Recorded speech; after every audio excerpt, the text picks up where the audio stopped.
দীর্ঘ ৮০ বছরের এক নীরব অধ্যায় শেষ করে মারণাস্ত্র রপ্তানির রুদ্ধ দুয়ার খুলে দিল সূর্যোদয়ের দেশ জাপান। দ্বিতীয় বিশ্বযুদ্ধের পর থেকে জাপান যে কঠোর সংযম পালন করে আসছিল, প্রধানমন্ত্রী সানায়ে তাকাইচির এক সাহসী সিদ্ধান্তে আজ তার অবসান ঘটল। এখন থেকে বিশ্ববাজারে শুধু ইলেকট্রনিক্স পণ্য নয়, বরং জাপানি প্রযুক্তির অত্যাধুনিক যুদ্ধবিমান, মিসাইল আর রণতরীর গর্জন শোনা যাবে। বিশ্বের ক্ষমতা দখলের লড়াইয়ে জাপানের এই সিদ্ধান্তটি একটি অসাধারণ চাল। গরমে আরাম নিয়ে হবে না হাহুতাশ, ঘুরলে পরে ওয়ালটন ফ্যান বাতাস আর বাতাস। ইতোমধ্যেই অস্ট্রেলিয়ার নৌবাহিনীর জন্য প্রায় $7 বিলিয়ন যুদ্ধজাহাজ নির্মাণের বিশাল চুক্তি সেরে ফেলেছে জাপানি কোম্পানিগুলো।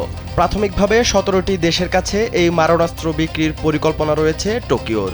তবে জাপানি প্রধানমন্ত্রী স্পষ্ট জানিয়েছেন, এই অস্ত্র হতে হবে কেবল শান্তির রক্ষা কবচ, ধ্বংসের হাতিয়ার নয়। একদিকে সামরিক আধুনিকায়ন, অন্যদিকে চীন ও দক্ষিণ কোরিয়ার মতো প্রতিবেশী দেশগুলোর বাড়তে থাকা উদ্বেগ, সব মিলিয়ে এশিয়ায় এক নতুন শক্তির ভারসাম্য তৈরি হতে যাচ্ছে।